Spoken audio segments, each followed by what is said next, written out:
പൊയ്മുഖങ്ങൾ അഴിഞ്ഞു വീഴാനുള്ള സമയമായി.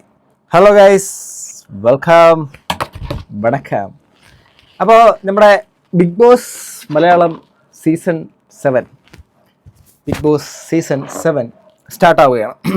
അപ്പോൾ ബിഗ് ബോസ് സീസൺ 7 സ്റ്റാർട്ടാവുന്ന സമയത്ത് തന്നെ കുറേയധികം ആരോപണ പ്രത്യാരോപണ പരിപാടികളുമായിട്ട് കുറേയധികം കമൻറ്റ് ബോക്സുകളിൽ കാണുന്നുണ്ട്.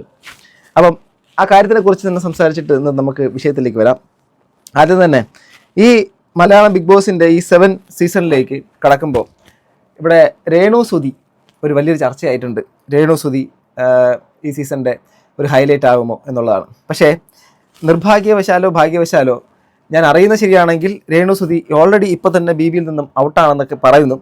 എന്നാലും ഡിസ്കഷൻസ് നടക്കുന്നു എന്നും പറയുന്നു. അതായത് ബിഗ് ബോസ് മലയാളം സീസൺ 7 നിന്നും രേണുസുതിക്ക് ഡയറക്റ്റായിട്ട് അവിടെ നിന്നും വിളി വന്നിട്ടും അവസാനം പലതരത്തിലുള്ള സമ്മർദ്ദങ്ങളും ഇവരുടെ പലതരത്തിലുള്ള കോൺട്രവേഴ്സ്യൽ ആയിട്ടുള്ള സംഭവങ്ങളും പുറത്ത് നിലനിൽക്കുന്നതിനാൽ അവരെ അതിൽ നിന്ന് ഒഴിവാക്കി എന്നുള്ള കാര്യമൊക്കെ പറയുന്നു.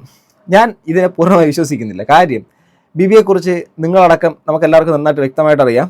സ്വാഭാവികമായിട്ടും അവർക്ക് വേണ്ടത് ആ ഒരു ഷോ പരമാവധി റീച്ചിലേക്ക് പോകണം. നിങ്ങൾ ശ്രദ്ധിച്ചാൽ മനസ്സിലാക്കാൻ വേണ്ടിയിട്ട് പറ്റും. സാധാരണ ഒരു ഷോ നമ്മുടെ ഒരു സീസൺ വരുന്നത് പോലെയൊന്നുമല്ല. അധികം വലിയൊരു പ്രചാരണമൊന്നും ഇല്ലാതെയാണ് പെട്ടെന്ന്, വളരെ വൈകിയാണെങ്കിൽ വളരെ പെട്ടെന്ന് ഈ ഒരു കാര്യത്തിലേക്ക് അവർ എത്തിയിട്ടുള്ളത്. അതായത് വളരെ പെട്ടെന്ന് ഫാസ്റ്റായിട്ടാണ് വരുന്നത്. അതിനകത്ത് ലാലേട്ടൻ ഇത്രയും നാളില്ലാത്ത രീതിയിൽ ലാലേട്ടൻ്റെ ഓരോ വരവ് ഇതിനകത്ത് മുമ്പൊക്കെ ആണെങ്കിൽ ഒരു എൻ്റർടൈൻമെൻറ്റ് ലെവലിലൊക്കെ തോന്നിപ്പിക്കുന്ന രീതിയിലാണെങ്കിൽ ഇത്തവണ നമ്മുടെ മുമ്പിലേക്ക് ലാലേട്ടൻ്റെ ഒരു ആംഗ്രി മോഡാണ് നമ്മളെ കാണിച്ചേക്കുന്നത് അല്ലേ. അപ്പം ആ ഒരു സാധനം നമ്മുടെ ബെൻസെ എന്ന് വിളിക്കുന്ന സംഭവം അത് അപ്പോൾ ആൾക്കാരിലേക്ക് കൂടുതലേക്ക് എത്തിക്കുക എന്നുള്ളൊരു സംഭവം എന്താണ് എന്നുള്ളത് BBയുടെ പ്രൊമോകൾ തന്നെ നിങ്ങൾക്ക് കാണിച്ചു തരുന്നുണ്ട്, എന്താണ് വരാൻ സാധ്യതയുള്ളതെന്നുള്ള കാര്യം. ഇനി നമ്മുടെ രേണുസുതി അടക്കം പല ആൾക്കാരും ബിഗ് ബോസിലേക്ക് വരുമ്പോൾ വരില്ല എന്നുള്ള കാര്യം പ്രഡിഷൻ ലിസ്റ്റൊക്കെ ഒരുപാട് നിങ്ങൾ കേൾക്കുന്നുണ്ട്. എന്തായാലും പ്രഡിഷൻ ലിസ്റ്റുകളൊക്കെ നല്ലതാണ്. അതിനകത്തുള്ള കുറേ അധികം ആൾക്കാർ എത്തുമെന്നുള്ള കാര്യം 100% ഉറപ്പ് തന്നെയാണ്. അങ്ങനെയാണെങ്കിൽ നിങ്ങളടുത്ത് ഞാനൊരു കാര്യം ചോദിക്കട്ടെ. ബിഗ് ബോസിൻ്റെ അകത്ത് ഇപ്പോൾ നിലവിൽ വന്നിട്ടുള്ള കണ്ടസ്റ്റൻറ്റുകളുടെ പ്രഡിഷൻ ലിസ്റ്റുകൾ നിങ്ങൾ കണ്ടു. നിങ്ങളൊരു വെറുതെ ഒരു ഹൈപ്പോത്തറ്റിക്കൽ വെറുതെ ഒരു ഗസ് മാത്രം പറയുക. അതിനകത്ത് നമുക്കിപ്പോൾ ഒരു പുറത്ത് നിൽക്കുന്ന ഒരു വ്യക്തിയെ അകത്ത് അവർ ഗെയിം കളിക്കുന്ന സമയത്തല്ലാതെ നമുക്കൊന്നും ഗെയിം മനസ്സിലാവത്തില്ല. എങ്കിലും നിങ്ങൾക്ക് ഇന്ന വ്യക്തിയെ ഒരു പ്രതീക്ഷ ഉണ്ടെന്ന് തോന്നുന്ന കണ്ടസ്റ്റൻസ് ആവാൻ ഇപ്പം നിലനിൽക്കുന്ന പ്രഡിഷൻ ലിസ്റ്റുകളിൽ ഇന്ന വ്യക്തി അവരുടെ ചിലപ്പോൾ അവരിൽ നിന്നൊരു ഇത് പ്രതീക്ഷിക്കാം എന്ന് തോന്നുന്ന ആരെങ്കിലും ഉണ്ടോ? ഈ സീസണിൻ്റെ അകത്ത് ഒരുപാട് മികച്ച കണ്ടസ്റ്റൻസ് വരുന്നുണ്ട്.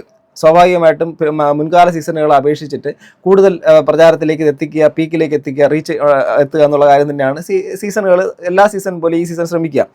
പക്ഷേ കഴിഞ്ഞ സീസണിനെ കുറിച്ച് ചില വിമർശനങ്ങളുണ്ട്. അതിന് മുൻപുള്ള സീസണിനെ കുറിച്ച് ചില വിമർശനങ്ങൾ നിലനിൽക്കുന്നുണ്ട്. എല്ലാവരും കമ്പയർ ചെയ്യുന്ന സീസൺ എന്ന് പറഞ്ഞാൽ സീസൺ 1ഉം അതുപോലെ തന്നെ സീസൺ 4ഉമായിട്ടൊക്കെയാണ് മറ്റ് പല സീസണിലും കമ്പയർ ചെയ്യുന്നത്. സീസൺ 1ഒക്കെ എന്ന് പറഞ്ഞാൽ അത് സാബു എല്ലാവരും അത്യാവശ്യം നന്നായിരുന്നെങ്കിലും സാബു മോൻ ഒരു ഏകപക്ഷീയമായിട്ടുള്ള രീതിയിൽ തന്നെ നിലനിർത്തിക്കൊണ്ടു പേളിമാണി അടക്കം.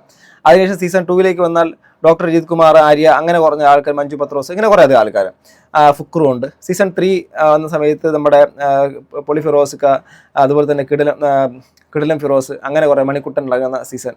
അതുപോലെ തന്നെ സീസൺ 2വിൻ്റെ അകത്ത് ഇതുവരെ വിന്നറില്ല. അതുപോലെ സീസൺ 4 നടന്നു. അതിനകത്ത് ഡോക്ടർ റോബിൻ, ദിൽഷ വിജയിച്ചു.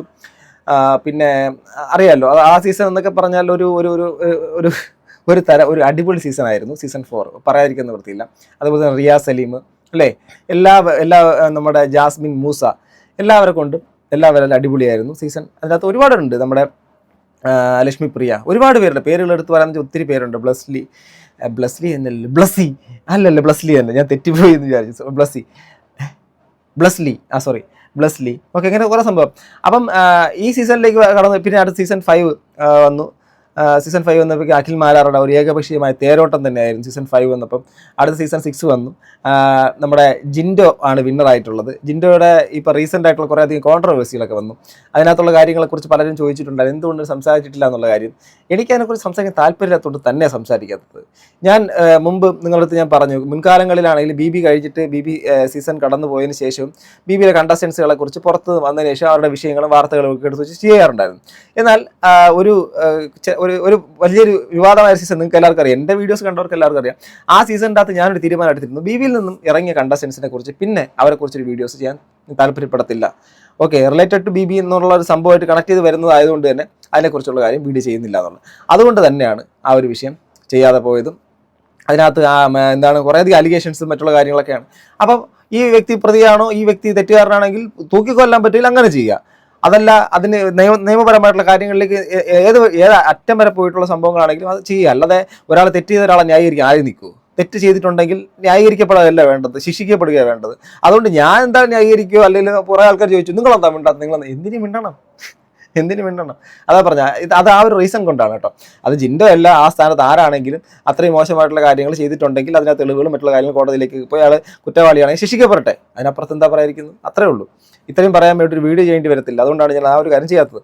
പിന്നെ അതിനുശേഷം നമ്മുടെ ഇപ്പം വരാൻ വേണ്ടിയിട്ട് പോകുന്ന സീസണെ കുറിച്ച് ഒത്തിരി പ്രതീക്ഷകളും ഒരുപാട് കാര്യങ്ങളൊക്കെ ഉണ്ട്. എങ്കിലും എനിക്കിപ്പം ഞാൻ എൻ്റെ വ്യക്തിപരമായ അഭിപ്രായത്തിൽ ഞാൻ പറയാം, നിലവിൽ കണ്ട സീസൺ കണ്ടസ്റ്റൻസും നമ്മൾ മുൻകാല സീസണുകളിൽ പല കണ്ടസ്റ്റൻസും അവിടെ കയറി കത്തിജ്വലിച്ച കണ്ടസ്റ്റൻസ് നിന്ന് പുറത്ത് കണ്ടപ്പോഴേക്കും ഇവരൊക്കെ കളിക്കുമെന്ന് തോന്നിയവരാണ്.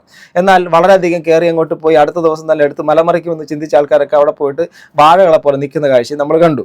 പല സീസണുകളും ചിലതെങ്കിലും നമ്മളെ ഉറക്കം തൂങ്ങിയ സീസണാക്കി ഓണവില്ലിന് പിടിച്ചുകൊണ്ട് നിൽക്കുന്നത് നമ്മൾ കണ്ടു. അപ്പോൾ ഈ സീസണിൻ്റെ അകത്ത് സീരിയസ്ലി നമ്മൾ ഈ പ്രൊമോകളും മറ്റുള്ള കാര്യങ്ങളും ട്രെയിലർ ഇതിൻ്റെ ഇതുമായിട്ട് ട്രെയിലറാണ് പ്രൊമോസൊക്കെ വരുന്ന സമയത്ത് നമ്മൾ ശ്രദ്ധിച്ചാൽ മനസ്സിലാക്കാൻ വേണ്ടിയിട്ട് പറ്റും.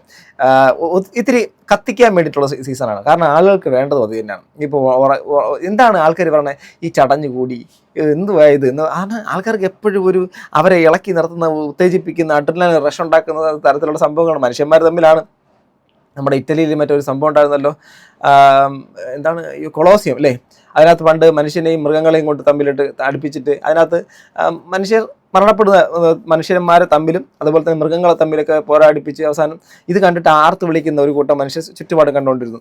അപ്പോൾ ഞാൻ എൻ്റെ മെയിൻ ചാനലിനകത്താണ് മുൻകാലങ്ങളിൽ വരെ ബിഗ് ബോസിൻ്റെ സീസണിൻ്റെ റിവ്യൂസ് ഒക്കെ ചെയ്തുകൊണ്ടിരുന്നത്. എന്തുകൊണ്ട് ആ ഒരു കാര്യം മാറ്റി ഈ ഒരു ചാനലിലേക്ക് വരുന്നത് വെച്ചാൽ എനിക്കിതിൻ്റെ വ്യൂസ് അത്രയും റീച്ചും മറ്റുള്ള കാര്യങ്ങൾ ഉണ്ടാവണ്ട എന്ന് കരുതി തന്നെയാണ്. കാരണം ഞാൻ വളരെ ഇതുവരെ സംസാരിക്കുന്ന രീതിയിലോ അല്ലെങ്കിൽ ഇത്രയും നാൾ ഞാൻ എടുത്തിട്ടുള്ള തീരുമാനത്തിൻ്റെ അല്ലെങ്കിൽ എന്തെങ്കിലും ചില തരത്തിലുള്ള എവിടെയെങ്കിലും ആൾക്കാർ എപ്പോഴും ചൂണ്ടിക്കാനും നിങ്ങൾക്കൊരു പാർഷ്യാലിറ്റി ഉണ്ടാവും. ഒരിക്കലും പാർഷ്യാലിറ്റി ഇന്നും ഉണ്ടായിട്ടില്ല, അന്നും ഉണ്ടായിട്ടില്ല. പക്ഷെ നമുക്ക് ഒരു ഗെയിം, ഞാനും ഒരു ആസ്വാദകൻ എന്നുള്ള നിലയാണ്, ഞാൻ റിവ്യൂവർ ആയിട്ടല്ല, ഞാൻ ഒരു ആസ്വാദകൻ എന്നുള്ള നിലയ്ക്കാണ്, ബി കാണുന്ന ഒരു ആസ്വാദകൻ എന്നുള്ള നിലയ്ക്കാണ്. അപ്പോൾ അവരെ കാണുന്ന നല്ല പെർഫോമറെ നമുക്ക് സ്വാഭാവികമായിട്ടും അവർ നല്ല പെർഫോമർ ആണെന്ന് പറയും. പിന്നെ നമ്മൾ ഇപ്പം ഇവിടെയുള്ള ഒരു റിവ്യൂവേഴ്സ് ഇല്ലെങ്കിലും ഇതിങ്ങനെയൊക്കെ തന്നെ ഇതിൻ്റെ വിന്നേഴ്സൊക്കെ വരുള്ളൂ എന്നുള്ള കാര്യം നമുക്ക് നന്നായിട്ട് അറിയാമെന്നുള്ള കാര്യമാണ്. പിന്നെ പലരും പറയും പല സമയങ്ങളിൽ പി ആർ എടുക്കുന്നില്ല. അതുകൊണ്ട് അതിനൊരു മറുപടിയും കൂടെ തരാം. ഞാൻ പല സമയങ്ങളിലായിട്ട് ഈ ആരോപണം ഉന്നയിക്കുന്ന മറ്റ് പല നമ്മൾ പറയുന്ന ആൾക്കാരോ ഓപ്പോസിറ്റ് നിൽക്കുന്ന ചേരിപ്പെട്ട കണ്ടസ്റ്റൻസിൻ്റെ ആൾക്കാരാണ്. എല്ലാവരും മനുഷ്യരാണ്, എങ്കിലും ചില ഇഷ്ടങ്ങൾ അതുകൊണ്ട് നമ്മൾ അവരെ ഇഷ്ടത്തിനനുസരിച്ച് നിൽക്കാത്തതുകൊണ്ടാണ് ഈ പി ആർ ആരോപണം വരുന്നത്. ഞാൻ വെല്ലുവിളിക്കുന്നു, ഞാൻ അന്നത്തോടെ ഈ ഒരു യൂട്യൂബിൻ്റെ പരിപാടി അങ്ങ് നിർത്തിയേക്കാം. നിങ്ങൾ പറയുക, ഞാൻ ഏതെങ്കിലും ഒരു കണ്ടസ്റ്റൻറ്റിൻ്റെ കയ്യിൽ നിന്നും ഈ BB റിലേറ്റഡ് ആയിട്ട് റിവ്യൂ ചെയ്തു എന്ന് പറഞ്ഞിട്ട്, ഇപ്പം ലാസ്റ്റ് പോയ ജിൻഡോ, നിങ്ങൾക്ക് പരിചയം ഉണ്ടാവും, ജിൻഡോയെ വിളിച്ച് ചോദിക്കുക. ജിൻഡോയുടെ കയ്യിൽ നിന്ന് അറ്റ്ലീസ്റ്റ് ₹1 നമ്മുടെ എന്താണ് എൻ്റെ പേര്, നമ്മുടെ ഗൂഗിൾ പേ എങ്കിലും ₹1 അറ്റ്ലീസ്റ്റ് ₹1 അല്ലെങ്കിൽ ഒരു ചായ അല്ലെങ്കിൽ അയാളുടെ എന്തെങ്കിലും ഒരു കോംപ്ലിമെൻറ്റ് ഞാൻ സ്വീകരിച്ചിട്ടുണ്ടോ എന്ന് ചോദിക്കും. മനസ്സിലാവുന്നുണ്ടോ? അങ്ങനെ ഒരു കാര്യം എൻ്റെ ലൈഫിൽ ഇല്ലാത്തത്തോളം കാലം എനിക്ക് മറ്റേ മടിയിൽ കനമില്ലാത്തവർ ആരെ വായിക്കണമെന്നാ? ഒന്നുമില്ല, അതിൻ്റെ ആവശ്യമില്ല. കാരണം ഇവരുടെ അടുത്ത് നിന്നൊക്കെ അങ്ങനെ മറ്റേ ഈ പണം വാങ്ങിച്ചിട്ട് ചെയ്യാനാണെങ്കിൽ എന്ന് ഞാൻ വേറെ ലെവലിലേക്ക് എത്തിയേനെ. മനസ്സിലാവുന്നുണ്ട്? ഓരോ സീസണിൻ്റെ അകത്ത് ഓരോ ആൾക്കാരെ പറഞ്ഞ് നിങ്ങൾ ഇത്ര രൂപ തരൂ, ഞാൻ നിങ്ങൾക്ക് വേണ്ടി ചെയ്യാം. എനിക്ക് എൻ്റെ നട്ടല് പണയം വയ്ക്കാൻ പറ്റുമോ? എൻ്റെ നാവ് കൊണ്ട് മറ്റുള്ള ആളുടെ കാലിൻ്റെ അടി കൊണ്ടുവച്ച് കൊടുക്കാൻ പറ്റുമോ? നിങ്ങൾക്ക് പറ്റുമോ? അതുകൊണ്ട് നിങ്ങൾക്ക് പറ്റത്തില്ലെങ്കിൽ എനിക്കും പറ്റത്തില്ല. അങ്ങനെ ഒരാളല്ല ഞാൻ. മനസ്സിലാവുന്നുണ്ട്? അങ്ങനെ പണമാണെങ്കിൽ എൻ്റെ ലക്ഷ്യം എനിക്ക് വേറെ ഒരുപാട് വഴികളുണ്ട്. അതിനകത്തൊന്നും പോകാൻ താല്പര്യം ഇന്നുമില്ല, അന്നുമില്ല, ഇനി ഉണ്ടാവത്തുമില്ല. അത് ഞാൻ ഉറപ്പിച്ച് തന്നെ പറയാം. എൻ്റെ ബോധ്യമാണ്, അത് ചെയ്യത്തില്ല. പിന്നെ ഈ ഓരോ കാലഘട്ടത്തിലും അത് വരുന്ന സംഭവം. ഇപ്പം നിങ്ങൾ പലപ്പോഴും പലരുടെയും ഒരു ആരോപണമാണ്, ഗുരുതരമായിട്ടുള്ള രീതിയിൽ പറയുന്നതാണ്, നിങ്ങൾ എപ്പോഴും ചില ആൾക്കാരെയൊക്കെ ടാർഗറ്റ് ചെയ്ത് ആണ് സംസാരിക്കുന്നത്. ബിഗ് ബോസ് എന്നുള്ള സംഭവം ഒരു ഷോ എന്ന് വെച്ചാൽ എന്താ സംഭവം? ഒരാൾ മറ്റൊരാൾ ടാർഗറ്റ് ചെയ്ത് കളിക്കുന്നു, അകത്തുള്ള കളിയാണ് പുറത്ത് റിഫ്ലക്ട് ചെയ്യുന്നത്, അകത്തുള്ള കളിക്കാരനല്ലേ പുറത്ത് ഫാൻ ഫൈറ്റ് നടക്കുന്നത്. അത് അങ്ങനെ സംഭവിക്കും, അത് ഗെയിമാണ്. നിങ്ങൾ ചിന്തിക്കണം. BB കട്ട് ചെയ്തു, അടുത്ത ദിവസം നമ്മൾ നിർത്തിയില്ലേ? അത്രയേ ഉള്ളൂ. നമുക്ക് അതിനെ അപ്പുറത്തേക്ക് അതിൻ്റെ പുറത്ത് കൊണ്ടുവന്നിട്ട് അവരുടെ ലൈഫിനെടുത്ത് വെച്ച് സംസാരിക്കണം തീരെ താല്പര്യമില്ല. എത്രയോ കണ്ടസ്റ്റൻസ് അകത്ത് വെച്ച് നമ്മൾ രൂക്ഷമായി വിമർശിച്ചിട്ടുണ്ട്, പുറത്ത് വന്നിട്ട് അതിനെ കുറിച്ച് വല്ലതും മിണ്ടിയോ? അതുകൊണ്ടാണ് അത് അവിടെ കഴിഞ്ഞു. അതിനുശേഷം അവർ നമ്മളെ വിളിച്ചാലോ മിണ്ടിയാലോ എനിക്കൊക്കെ എന്ന് വെച്ചാൽ വളരെ സന്തോഷം മാത്രം. ചിലപ്പോൾ വിമർശിച്ചിട്ടുള്ളവരാവാം, ചിലപ്പോൾ അനുകൂലിച്ചിട്ടുള്ളവരാവാം, ആരും ആവാം.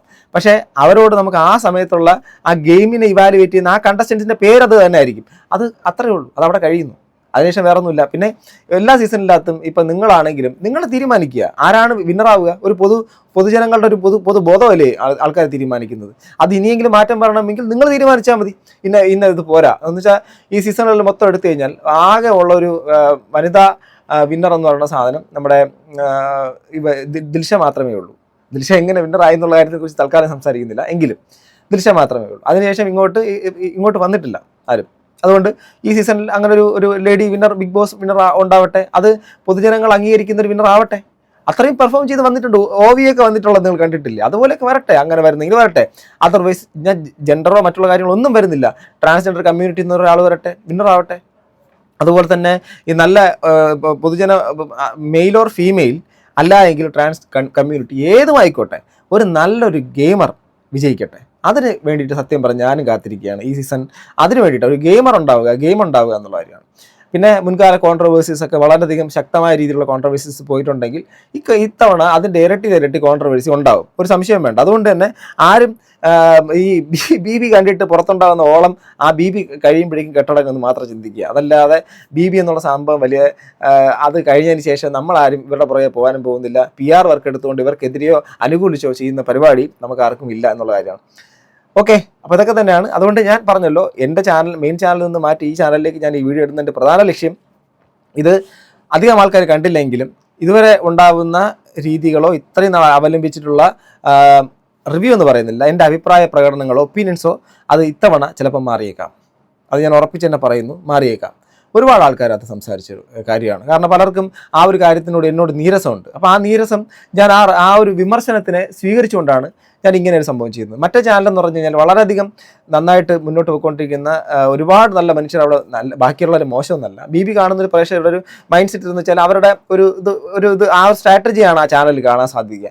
അപ്പോൾ അങ്ങനെ വന്നു കഴിഞ്ഞാൽ ആ ഒരു ചാനലിൽ അത് ശരിയാവത്തില്ല. ഇപ്പം നമ്മൾ സോഷ്യൽ റിലവൻ്റ് ആയിട്ടുള്ളത് മറ്റു പല കാര്യങ്ങൾ ചെയ്തു പോകുന്നതുകൊണ്ട് BB അതിനകത്ത് കൊണ്ടിട്ട് കഴിഞ്ഞാൽ അവിടെ നിൽക്കുന്ന പല ആൾക്കാർക്കും അത് ചിലപ്പോൾ ഒരു ബുദ്ധിമുട്ടായിട്ട് മാറും. അതുകൊണ്ട് മൂപ്പൻസ് വ്ലോഗ് എന്ന് പറയുന്ന ആ മെയിൻ ചാനലിൻ്റെ അകത്ത് സാമൂഹിക വിഷയങ്ങളോ സമൂഹത്തിൻ്റെ അകത്ത് കാണുന്ന വിഷയങ്ങളെക്കുറിച്ചുള്ള റിയാക്ഷനോ മറ്റുള്ള കാര്യങ്ങളോ അതിനകത്ത് നിരന്തരം ഇപ്പോൾ പോയിക്കൊണ്ടിരിക്കുന്നത് പോലെ തുടരും. അതോടൊപ്പം തന്നെ ഇവിടെ BBയുടെ ഏറ്റവും പ്രധാനപ്പെട്ട അപ്ഡേറ്റുകൾ ഈ ചാനലിലും ഞാൻ സംസാരിക്കും. അതിനകത്ത് താല്പര്യമുള്ളവർ തീർച്ചയായിട്ടും കാണുക. എന്നെ വിമർശിച്ചവരെ ഞാൻ നിങ്ങളെ ഇങ്ങോട്ട് ക്ഷണിക്കുന്നു. നിങ്ങളോട് എനിക്ക് ഒരു പരിഭവമില്ല. നിങ്ങളുടെ വിമർശനത്തിനെ സ്വാഗതം ചെയ്തുകൊണ്ടായിരിക്കും ഈ സീസണിൻ്റെ റിവ്യൂ നമ്മൾ തുടങ്ങാൻ പോകുന്നത്. അതുപോലെ തന്നെ വിമർശിച്ചവരെയും അംഗീകരിക്കുന്നവരെയും സപ്പോർട്ട് ചെയ്യുന്നവരെയും എല്ലാവരെയും ഞാൻ ക്ഷണിക്കുന്നു ഈ ചാനലിലേക്ക്. നിങ്ങൾ സബ്സ്ക്രൈബ് ചെയ്യണമെന്ന് ഞാൻ ഇപ്പോഴും പറയുന്നില്ല. നിങ്ങൾ സബ്സ്ക്രൈബ് ചെയ്യുകയേ വേണ്ട. സബ്സ്ക്രൈബേഴ്സിൻ്റെ കൗണ്ട് കൂട്ടുക എന്നുള്ളത് എൻ്റെ ലക്ഷ്യമല്ല. വ്യൂവർഷിപ്പ് അങ്ങനെ വമ്പൻ കൂട്ടുക എന്നുള്ള കാര്യം എൻ്റെ ലക്ഷ്യമല്ല. ഞാൻ പറയുന്ന കാര്യങ്ങളിൽ നിങ്ങൾക്ക് അഭിപ്രായം ഉണ്ടാവാം, അഭിപ്രായ വ്യത്യാസം ഉണ്ടാകും. അത് തീർച്ചയായിട്ടും നിങ്ങൾ പ്രകടിപ്പിക്കുക. അത് നിങ്ങളുടെ അഭിപ്രായമായിട്ട് എന്നെ അറിയിക്കുക. ഇത്തവണ ഞാൻ തുടക്കത്തിൽ ചോദിച്ച ചോദ്യം ഇപ്പോഴും ചോദിക്കുന്നു. നിങ്ങൾ രേണുസുധിയെ കുറിച്ചിട്ടുള്ള നിങ്ങളുടെ അഭിപ്രായം BBയിൽ വന്നു കഴിഞ്ഞാൽ, അവർ വരില്ല എന്നുള്ള കാര്യമാണ് അറിയുന്നത് എങ്കിലും അത് ചിലപ്പോൾ അതും വെറുതെ ഒരു സംഭവമായിരിക്കും. തീർച്ചയായിട്ടും അവർ BBയിൽ കാണാനുള്ള സാധ്യതയാണ്. എൻ്റെ കണക്കൂട്ടിൽ 98%, ബാക്കി 2% മാത്രമാണ് പ്രശ്നം. പിന്നെ ബാക്കി കണ്ടസ്റ്റൻസ്, ഇവരിൽ നിന്നും നിങ്ങൾ ഒരു മികച്ചൊരു കണ്ടസ്റ്റൻ്റ് ആവാൻ സാധ്യത ഉള്ളത്, അല്ലാതെ നമുക്ക് ഒരിക്കലും പ്രഡിക്റ്റ് ചെയ്യാൻ പറ്റത്തില്ല ഇന്ന വ്യക്തിയാണെന്ന് അല്ല, സാധ്യത ഉണ്ടെന്ന് തോന്നുന്ന ആ ഒരു വ്യക്തിയെ ആരാണെന്നും കൂടെ താഴെ പറഞ്ഞു കഴിഞ്ഞാൽ വളരെ സന്തോഷം. അഭിപ്രായങ്ങൾ പോരട്ടെ, നിർദ്ദേശങ്ങൾ പോരട്ടെ, എന്നിൽ നിന്നും എന്താണ് നിങ്ങൾ പ്രതീക്ഷിക്കുന്നതെന്ന് പോരട്ടെ, എല്ലാം പറയൂ. ഞാനതെല്ലാം കേൾക്കാം. അത് നിങ്ങളുടെ അഭിപ്രായം കേട്ടതിന് ശേഷം അടുത്തൊരു വീഡിയോ തീർച്ചയായിട്ടും ഇതിനെക്കുറിച്ച് ഇടുന്നതായിരിക്കും. എന്തായാലും എൻ്റെ ചാനലിൽ പ്രഡിക്ഷൻ ലിസ്റ്റും കാര്യങ്ങളൊന്നും വരുന്നതല്ല, കാരണം എനിക്ക് അതിനോട് താല്പര്യമില്ല. അതൊരു രസം കൊല്ലി പരിപാടി ആയതുകൊണ്ടാണ്. മറ്റുള്ളവർ ചെയ്യുന്നത് മോശമെന്നേ അല്ല കേട്ടോ, തീർച്ചയായിട്ടും അല്ല. അത് കാലാകാലങ്ങളിൽ അങ്ങനെ തന്നെയാണ്. മുൻകാലങ്ങളിൽ ഞാൻ ചെയ്തതാണ്. ഞാൻ എൻ്റെ പ്രേക്ഷകരുടെ കാര്യമാണ് പറയുന്നത്, അതുകൊണ്ട് ഞാൻ പറഞ്ഞെന്നുള്ളത്. അപ്പോൾ നിങ്ങളുടെ അഭിപ്രായം താഴെ കമന്റ് ബോക്സിൽ രേഖപ്പെടുത്തുക. അടുത്തൊരു വീഡിയോ വീണ്ടും കാണുക ഗൈസ്. അപ്പോൾ നമുക്ക് പൊയ്മുഖങ്ങൾ അഴിഞ്ഞു വീഴുന്നത് കാണാം, കാത്തിരിക്കാം.